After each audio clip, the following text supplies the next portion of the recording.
जय हिंद। एक और दिन, एक और आईपीओ एनालिसिस। क्यों? क्योंकि निफ्टी ने वापस से अपना 25,000 का लेवल टच किया और वीकली बेसिस पे अच्छे खासे लेवल पर सस्टेन भी होकर गई। तो लोगों में उत्साह है, जोश है, लोग कह रहे भैया पैसा कहां डालूं, ये भी भाग गया, ये भी भाग गया। अच्छा अच्छा अच्छा, ये आईपीओ आया है, ये नया है, चलो एक काम करता हूं, इसमें आईपीओ लगा देता हूं। इसका पैसा उसमें अनब्लॉक होगा नहीं होगा, बड़ा कंफ्यूजन है। पर मैं हर बार की तरह अपना यहां पर फेयर व्यू दूंगा कि भाई लगाना है तो कितने लॉट लगाना है, क्या रिस्की ट्रेडर्स को भी लगाना है, क्या सेफ ट्रेडर्स को लगाना है, कम लिस्टिंग गेन लग रहा है कि यार यहां पे ना एक kind of risk reward favourable होने नहीं वाला, तो हम लोग नहीं लगाएंगे। क्या होगा क्या नहीं होगा, ये तो एनालिसिस के बाद ही पता चलेगा भैया।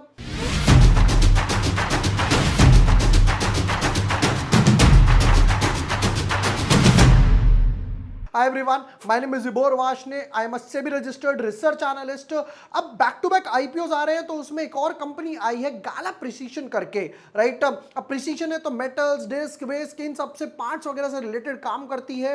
बट किस वैल्यूएशंस पे लेकर आ रहे हो, कितना बड़ा आईपीओ है, कितना ओएफएस है, फ्रेश इशू है, उससे भी मोस्ट इंपॉर्टेंट बात आपके फाइनेंशियल्स क्या कहते हैं, नंबर का गेम है सारा। तब पता चलेगा कि भाई लगाना ही नहीं लगाना, और किसी और का पैसा उसमें अनब्लॉक होगा या नहीं होगा। काफी सारे सवाल है हमारे सामने, कोई प्रॉब्लम नहीं है, जवाब ढूंढने के लिए हम और हमारी स्क्रीन साथ में है। Without wasting time deep dive करते हैं अपने एनालिसिस में। ये वो हमारी अगस्त मंथ की परफॉर्मेंस, अगस्त मंथ पूरा हुआ। आपने एक चीज नोटिस करी, हमने जब जुलाई के स्टॉक्स डाले थे, हमने जुलाई में एंड किया, बट मार्केट वोलेटाइल था, हम आराम से वेट करते रहे। हां, पर मैंने कहीं 14-15 अगस्त के आसपास डाकर स्टॉक्स डाले, वेट करा 2 हफ्ते कि भाई मार्केट स्टेबल होने दो, एक अच्छी खासी अपॉर्चुनिटी मिले। ये अपॉर्चुनिटी का फायदा है। प्राज इंडस्ट्रीज 3-4% देकर गया, खेतान पहले ऊपर गया, नीचे आया -3। आरएमएल सबसे महंगा स्टॉक था प्राइस वाइज, नॉट वैल्यूएशन, यहां पर 28% देकर गया। मैक्स ट्रेड लोग कह रहे थे भैया लॉस में, ये वो। आप टेक्निकल्स में बिलीव करो, क्योंकि आप शॉर्ट टर्म के लिए उठा रहे हो, फंडामेंटल्स मत देखो। फंडामेंटल्स तब काम आएगा, आप 6 महीने, 8 महीने, 1 साल के लिए लोगे, तब समझ आता है फंडामेंटल्स काम आएगा। मैक्स ट्रेड यहां पर 15% देकर गया, आईसीआई सिक्योरिटीज भी 3 देकर गया। ओवरऑल 9.5% के गेन्स मिले सिर्फ 2 हफ्ते में। क्या बढ़िया मूव आ गया। अब सितंबर आया है, 2-4 दिनों में मैं बढ़िया से 5 ऐसे ही बेस्ट स्टॉक्स डालने वाला हूं सितंबर मंथ के लिए। But yes, before moving ahead, अगर अभी तक आपने चैनल सब्सक्राइब नहीं किया है या न्यू यूजर हो, बाजार स्टाइल ये आईपीओ भी ओपन है, ये भी आप देख सकते हो। इको मोबिलिटी क्लोज हो गया, ये मैंने 25 रुपए का एक पेनी स्टॉक डाला है, ये भी देख सकते हो। प्रीमियर एनर्जीज 84 के व्यूज आए मेरे वीडियो पे, मैं तो पहली बार खुद हैरान हो गया, जब 25-30 हजार आते हैं, 84 क्या है। ओरिएंट टेक, ये भी हमारे एनालिसिस डॉट टू डॉट बैठे, ये स्ट्रैटेजी भी देख लेना। इंटरआर्क आईपीओ के एनालिसिस भी हमारे डॉट टू डॉट बैठे। अगर मैं इंटरआर्क की बात करूं तो देखो यहां पर मैंने वीडियो में क्या बोला था, मैंने यहां पर वीडियो में ये बोला था कि ये 50 टाइम्स ओवर सब्सक्राइब होगा और 25 से लेकर 45% के आसपास ये आपको गेन्स देकर जाएगा। और हुआ क्या, हैव अ लुक, 44.33 .45% के आसपास ये गेन्स देकर गया। पूरी कैलकुलेशन आपको करके दी थी कि भाई बिंदास लगाओ, मल्टीपल डीमैट अकाउंट से लगाओ। फिर उसके बाद दूसरा आईपीओ था ये ओरिएंट टेक का आईपीओ। ओरिएंट टेक में भी मैंने यही बोला था। ओरिएंट टेक में देखो यहां क्या लिखा हुआ है, 25 से 40% गेन्स आपको मिलेंगे, आप बिंदास apply for 40% listing gain, right. और हैव अ लुक यहां पर हुआ क्या, 39.81 .40% लिस्टिंग गेन्स मिले। ये चीज ना मैं पूरा कैलकुलेट करता हूं, क्या काफी सारी चीज देखते हैं हम लोग, पीई रेशियो देखते हैं, पीईजी यानी कि पीजी ग्रोथ रेशियो देखते हैं, ईपीएस वगैरह देखते हैं, कितनी वैल्यूएशंस आ रही है, ओवर सब्सक्रिप्शन कितना होगा। मेरे लिए मोस्ट इंपॉर्टेंट वो रहता है। क्यों यार, एक बात समझो, हम रिटेल वाले हैं, हम लोग 1 लॉट लगाएंगे, 2 लॉट लगाएंगे, 4 लॉट, 10 लॉट, 20 लॉट लगा दोगे, राइट। 100 लॉट तक तो नहीं जा सकते हम लोग 25, 30, 40, 50 लॉट तक लगा लेंगे। बट जो क्यूआई भी बैठे हैं, एचएनआई बैठे हैं, अगर वो आ रहे हैं तो उनके पास कुछ ना कुछ न्यूज है, तभी वो मैदान में आए हैं खेलने के लिए, उनको पता है। अगर वो नहीं आ रहे हैं और उनके पास कुछ ना कुछ न्यूज है जो हम तक नहीं पहुंच पा रहे कि यार ये ना हवाबाजी है, उन्होंने बड़े बड़े कॉन्टैक्ट्स वगैरह बना रखे हैं, तो भैया कुछ नहीं, उनको फॉलो अप कर लो, उससे आइडिया लग जाता है कितना ओवर सब्सक्रिप्शन होने वाला है। और फाइनल डे पर मैं हर बार की तरह यहां पर डालता हूं कि भाई क्या होगा क्या नहीं होगा। आप यहां पर ट्विटर वगैरह पे भी फॉलो कर सकते हो, क्योंकि फाइनल वर्डिक्ट डे मेरा होता है। ये भी हो गया, ये भी हो गया।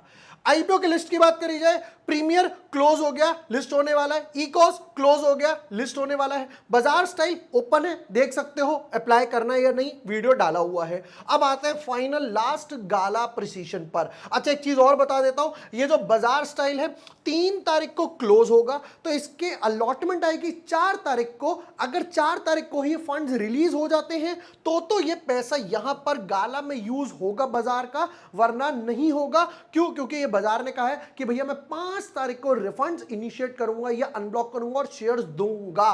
तो 4 तारीख को होगा तो इसका ओवर सब्सक्रिप्शन और बढ़ जाएगा, क्योंकि यहां से जो पैसा फ्री होगा लोग इसमें डालेंगे।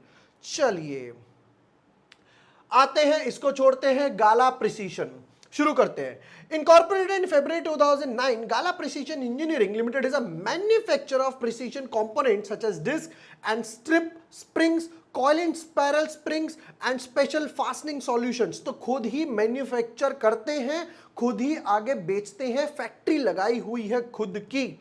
ठीक है, नेक्स्ट पार्ट पर आते हैं जरा। फिर उसके बाद supplies these components to original equipment manufacturers, मतलब ये बनाते हैं और जो आगे वाले हैं मोटर पार्ट्स हो गए, B2B कंपनी हो गई, उनको बेचते हैं। Used in sectors electrical, off way, highway equipment, infrastructure, general engineering as well as in mobility segment such as automotive and railway वगैरह। ठीक है, तो रेलवे का नाम यहां पर सामने आ गया, यानी हो सकता है गवर्नमेंट भी इनकी एक एक्चुअली क्लाइंट हो, कस्टमर हो। RVNL हो गया, IRFC हो गया, राइट, ये सब बड़े बड़े जो है वो हो सकता है, टीटागढ़ वगैरह इनके क्लाइंट्स हो सकते हैं। नेक्स्ट पार्ट पर, the company has supplied its technical springs and high tensile fasteners to customers in several countries including Germany, Denmark, China, Italy, Brazil, USA, Sweden, Switzerland और making it a crucial link in the global supply chain for OEMs। ठीक है, बाहर भी supply करते हैं, ये नहीं कि भाई हम इंडिया है, ये कहते हैं कि भैया अरे भाई फॉरेन कोलैबोरेशन भी है, लाइक PP वाटर बॉल्स में जैसे वो बोलता है। ठीक है, द स्प्रिंग्स टेक्नोलॉजी 2 डिवीजन है, 2 पार्ट में कंपनी ने बांट रखा है काम को। एक स्प्रिंग टेक्नोलॉजी डिवीजन वगैरह में डाल दिया और उसके बाद एक SFS में कंपनी में बांट में डाल दिया, जैसे बोल्ट, स्टड्स, नट्स, छोटे छोटे पार्ट्स वगैरह जो हो गए उनके लिए। ठीक है, फिर उसके बाद कंपनी क्या बोलती है, कंट्रीज 175 कस्टमर्स है, 25 कंट्रीज में माल जाता है। ये तो हमने ऑलरेडी लाइन पढ़ ली, कंट्रीज वगैरह पढ़ ली। तो कस्टमर्स 175 है, मोस्टली हो सकता है B2B वाले हो, क्योंकि ये OEMs वगैरह को बेचते हैं, ओरिजिनल मैन्युफैक्चरर्स को। चलो, मैन्युफैक्चरिंग फैसिलिटी है 2, कहां पर हो गई, एक पालघर वगैरह में हो गई। Capabilities to design and manufacture develop additional new manufacturing facilities to set up in वालमार सिपकॉट, तमिलनाडु ही लिख देता ना डायरेक्ट, इतना बड़ा ये वो पूरा पिन कोड के साथ लिख रहे हो, तमिलनाडु लिख दो। Focusing on developing high textile expenditure to products like bolts वगैरह। ठीक है, ऑलराइट। अब अभी तक की बात करते हैं। अभी तक तो देख के अच्छा लग रहा है, देखो सेक्टर अच्छा है, हमने देखा है बाकी जो प्रिसीशंस वगैरह वाले हैं उन्होंने काम करके दिया है।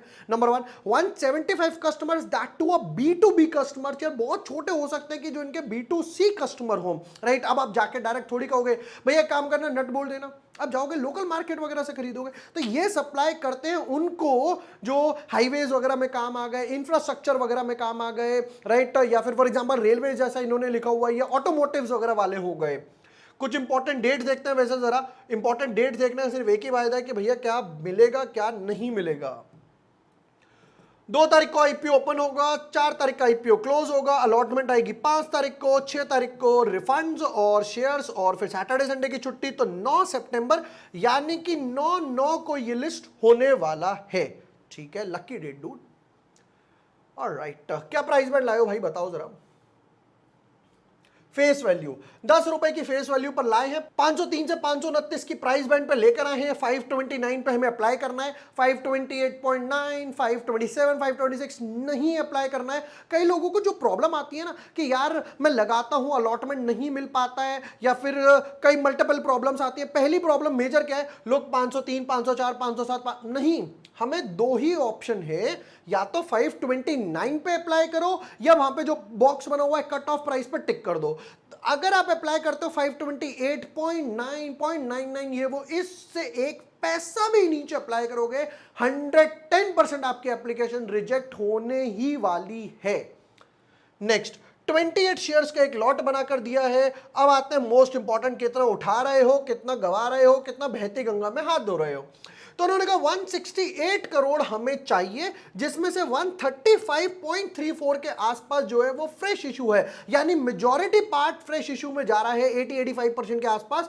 सिर्फ थोड़ा सा हम ऑफर फॉर सेल में ले रहे हैं। बहुत ही अच्छी सिचुएशन है, पॉजिटिव। नेक्स्ट, QIB को देने वाले हैं मैक्सिमम 50%, रिटेल वालों को 35% और HNI को देने वाले हैं 15%। तो बड़े इन दोनों में से जिसका कोटा ज्यादा है इसका, तो हम इस कैटेगरी में अप्लाई करेंगे, रिटेल वाली में, HNI में अप्लाई नहीं करेंगे। बंडल एक एक लॉट की बात करूं तो 14,812 है और 2 लाख से नीचे एप्लीकेशन है तो 13 लॉट हो गए। 2 लाख से ऊपर एप्लीकेशन जाएगी तो 14 लॉट्स। पता है आप लोग कई बार कई लोगों ने लिखा भी था कि भाई, एक दो लोगों ने लिखा था कि भाई आपके पास जब ऑलरेडी इतने सारे फंड्स है तो आप HNI कैटेगरी में अप्लाई क्यों नहीं करते हो। मैं उसका रीजन बताता हूं। रिटेल कोटा में क्या होता है, रिटेल में होता है I should say lottery wise. मतलब क्या हुआ, मान लो मैंने 10 एप्लीकेशन डाली, हो सकता है 10 के 10 में मिल जाए, हो सकता है 9 में मिले, हो सकता है 1 में भी ना मिले। लॉटरी सिस्टम है, आंख बंद करी निकाली, कंप्यूटराइज सिस्टम है सारा। बट HNI में है, जितने टाइम्स ओवर सब्सक्राइब हो रहा है एटलीस्ट मुझे उतने टाइम डालना पड़ेगा, उतने नंबर ऑफ लॉट्स लगाने पड़ेंगे, तब चांसेस है कि मेरा एक बारी को निकल जाए। मतलब अगर यहां पर है IPO अप्लाई हुआ HNI कैटेगरी में 51 टाइम्स, तो अगर मैं 50 लॉट लगाता हूं चांसेस है कि नहीं मिले। 51, 52, 53, 55 लगाऊंगा तो मिल जाएंगे। तो मैं कहता हूं मल्टीपल लॉट से इस वाली कैटेगरी में लगा लो, ज्यादा बेटर है। नेक्स्ट, यहां पर कि भाई QIB कैटेगरी एंकर इन्वेस्टर था 50.29 और 50.29 पूरा रेस कर लिया है, तो एंकर इन्वेस्टर तो फुली आ चुके हैं, इनफैक्ट ओवरलोड भी हो चुके हैं। अब आते हैं most important awaited way, one of my favourite, that is financials. Financials ना कच्चा चिट्ठा खोल के रख देता है आपके सामने। ऑडिटेड बैलेंस शीट है, ऑडिटेड बैलेंस शीट है, ऑडिटर ने सारे कमेंट्स वगैरह करके देख के रख लिया होगा कि भाई कहां पे घपला करा है, कितनी सेल्स हुई भी है, नहीं हुई है, ओवर तो सेल्स नहीं दिखा दी है IPO लाने के चक्कर में। इसलिए मुझे फाइनेंशियल ज्यादा पसंद है, क्योंकि यहां पे मार्जिन समझ आ जाते हैं। देखते हैं भाई B2B बिजनेस है तो कितना मार्जिन है। फुल ईयर एसेट्स 145 करोड़ के एसेट्स थे, 170 करोड़ हो गए और 189, 200, 189, 190 करोड़ के आसपास है। इस साल में ज्यादा अच्छी खासी ग्रोथ हुई, इस साल में इतनी ग्रोथ नहीं हुई, कोई प्रॉब्लम नहीं है। रेवेन्यू 148 करोड़, 167 करोड़, 20 करोड़ के आसपास बढ़ी और वापस से अब की बार 30-35 करोड़ बढ़ गई 204 करोड़ के आसपास। बट सवाल 204 करोड़ की सेल्स का नहीं है, हाथ में कितना बच रहा है वो बताओ। एक कंपनी है, सेल्स करे जा रही है, पूरे दिन बैठता है, एक बंदा सपोज करो दुकान लगाता है, आता है, चाय बेच रहा है, फॉर एग्जांपल बता रहा हूं, ये तो नहीं बेच रहा है चाय, राइट, चाय बेच रहा है 20 रुपए की, बनती है 25 रुपए की, तो अपनी जेब से 5 रुपए डाले जा रहा है, एक दिन क्या होगा, चाय की दुकान बंद हो जाएगी। कब तक चलाएगा वो अपनी जेब से। तो हमारा गोल होना चाहिए ऐसी कंपनी पे पैसा लगाने का जो भैया IPO हो गया या मेन बोर्ड हो गया, SME हो गया या लिस्टेड कंपनीज हो गई, जो कुछ बचा खुद पा रही हैं। जब खुद ही नहीं बचा पा रहे, क्यों? क्योंकि प्रमोटर्स, मैनेजिंग डायरेक्टर्स, स्टाफ, इनको तो सैलरी मिल रही है। एज अ शेयर होल्डर मुझे क्या मिल रहा है? Profit after tax. 150 करोड़ के आसपास की सेल्स करते हो तो 6 करोड़ के आसपास बचते हैं, यानी कि 4% मार्जिन हो गया। 24, देखो सेल्स बढ़ी 20 करोड़ से, प्रॉफिट भी 20 करोड़ से बढ़ गया, यानी मार्जिन बढ़ गए। यहां समझ आता है कि एक अच्छे खासे 11% के आसपास, 12% के आसपास मार्जिन हो गए। फिर उसके बाद अभी भी 10-11% के आसपास मार्जिन चल रहे हैं। तो यहां मार्जिन जो बढ़ा 4 से लेकर 11, ये एक पॉजिटिव इंपैक्ट दिखाई दे रहा है। रिजर्व्स एंड बोरोइंग्स 56, 81, 94, तो जो प्रॉफिट बचता जा रहा है वो जोड़ते जा रहे हैं, बहुत अच्छी बात है। बोरोइंग्स 57 करोड़ थी, इन लाइन 58, हल्का सा ड्रॉप 55। मैं कह रहा हूं जब अब धीरे धीरे क्या होगा, ये अपनी बोरोइंग्स, अगर ये जो पैसा IPO से उठा रहे थे, जो उन्होंने दिखाया था कि हम 135 करोड़ के आसपास लेके जाएंगे, अगर उससे बोरोइंग्स रिड्यूस करते हैं तो मैं और फुल फोर्स में लगाऊंगा। क्यों? अभी आप इंटरेस्ट पे कर रहे हो 55 करोड़ पे, मान लो 10% का मार्जिन के हिसाब से 55 करोड़ पे 5 करोड़ के आसपास का इंटरेस्ट पे कर रहे हो। 5 करोड़ अगर मैं वापस ऐड कर दूं तो ये हो जाएगा मेरे पास 99 करोड़, टैक्स भी हटा दो तो भी ये 96 करोड़ के आसपास आएगा ही आएगा। Next, important ratios, return on equity 23, return on capital employed 19 हो गया, डेट टू इक्विटी की वजह से कम हुआ, यहां पर हो गया 0.53, price to book value 5 times, high नहीं है, नहीं है, ठीक है सेक्टर के हिसाब से। पैट मार्जिन 11-12 जो हम लोगों ने ऑलरेडी कैलकुलेट करा, ये अच्छा है, 10-11% का पैट मार्जिन अच्छा है। अब आएगा सवाल कि पैसा किस लिए उठा रहे हो, कम करते हैं ताकि अच्छे से दिखाई दे। Number 1, setting up a new facility at Tamil Nadu for a manufacturing high tensile and hex bolts, ठीक है। Funding capex requirement, purchase of equipment, plant, machinery, ठीक है। Repayment in full of borings वगैरह, ये मेरे लिए इंपॉर्टेंट था, जो मुझे एक्सपेक्टेड था, इन्होंने पैसा उतारा। तो 135 करोड़ में ये 3 काम करने वाले हैं। दो मुझे पता है कि भाई 135 करोड़ में ये सब नहीं किया जा सकता, बट हाँ छोटी कंपनी है, 200 करोड़ के एसेट्स हैं, जिसमें से 135 करोड़ का आप आईपीओ लेकर आ गए हो, तो ओवर सब्सक्रिप्शन अच्छा खासा होने वाला है, होने वाला है। चलो जी वापस आ जाते हैं एक बार। क्रक्स तो मैं बताने ही वाला हूं आपको 1 मिनट में, बट उससे पहले देख लेते हैं 135 करोड़ जो हमने डिस्कस करा, प्राइस बैंडर का 129 और 167 करोड़ के आसपास का ही आईपीओ है। नंबर 1 सेक्टर अच्छा है और अच्छे खासे 150 क्लाइंट लेकर बैठे हैं, एक्सपोर्ट ओरिएंटेड भी है, ये बहुत अच्छी बात है। मैन्युफैक्चरिंग फैसिलिटी 2 है, अलग अलग है, एक तमिलनाडु में हो गई, एक महाराष्ट्र वगैरह की तरफ हो गई, तो ये दिखाता है कि भाई उधर की तरफ भी काम चल रहा है, इधर की तरफ भी काम चल रहा है। मोस्ट इंपॉर्टेंट, और प्लांट मशीनरी खरीदने वाले हैं। सबसे अच्छी बात क्या लगी, मेजर पैसा जो है वो कंपनी के पास जा रहा है, फ्रेश इशू में जा रहा है, ओएफएस में नहीं जा रहा है, ये पॉजिटिव अप्रोच लगा। अब बात कर लेते हैं प्राइस बैंड, लिखता हूं यहां पे, प्राइस बैंड इन्होंने रखा था 529, वैसे आपको पता है 529 is also a gain number. फिर उसके बाद कंपनी कह रही है 167 करोड़ रुपए चाहिए, ओवर सब्सक्रिप्शन लिस्टिंग गेन।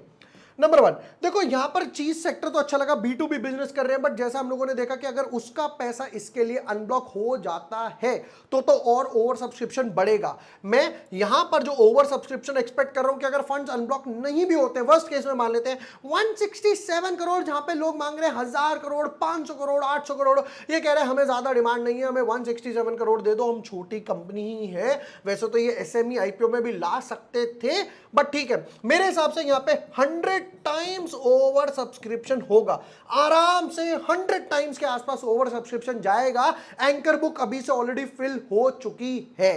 अब आते हैं लिस्टिंग गेन पर। अप्लाई करना है, डेफिनेटली अप्लाई करना है। अगेन हर बार की तरह मल्टीपल डीमैट अकाउंट से अप्लाई करेंगे, जैसा मैंने दिखाया भी था कि भाई मैंने ओरिएंट अकाउंट में इतने सारे अकाउंट से अप्लाई करा, तब जाके कुछ लॉट्स मिले, स्क्रीनशॉट भी डाला था ट्विटर वगैरह पे, राइट। तो उसी हिसाब से मल्टीपल डीमैट अकाउंट से अप्लाई करेंगे, मम्मी के अकाउंट से, पापा के अकाउंट से, कुत्ते के, बिल्ली के, ऊंट के, इसके, ड्राइवर के, नौकर के, भाई के, भाभी के, सबके अकाउंट से बिंदास अप्लाई करो, ताकि लॉटरी सिस्टम के हिसाब से कुछ ना कुछ लॉट्स तो मिल ही जाए, अगर मैं पैसा 7 दिन 10 दिन के लिए अपना पार्क कर रहा हूं। अब लिस्टिंग गेन की बात करूं, मेरे हिसाब से यहां पर 25 to 40% के आसपास लिस्टिंग गेन हो सकते हैं। अगर ये बढ़ेगा, 150 हो जाता है, या फिर for example I should say 150 के 200% हो जाता है, तो हो सकता है ये 50% तक भी एक्सटेंड कर सकता है। तो मैं डेफिनेटली अप्लाई करने वाला हूं गाला प्रिसीजन आईपीओ को। ये थे डिटेल्ड एनालिसिस। वीडियो पसंद आया हो, share with your friends, like and subscribe.